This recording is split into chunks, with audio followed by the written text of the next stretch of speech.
இன்னைக்கு பேப்பர் வச்சு ராக்கெட் மாதிரி செய்கிறது எப்படின்னு பார்க்கலாம். இந்த மாதிரி ஒரே சைஸாக பேப்பரை மடிச்சுக்கணும்.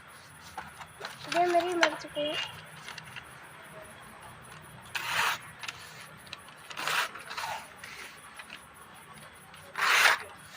இந்த மாதிரி பண்ணிட்டு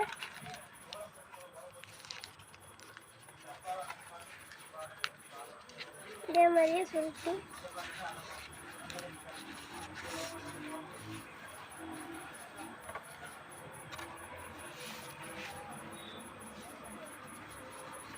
இது தேவையில்லை, 2 வச்சு பண்ண முடியாது, இது கட் பண்ண முடியாது. அதனால் இப்படி கட் பண்ணிட்டு இந்த இடத்துக்கு பாதி மட்டும் எவ்வளோ மட்டும்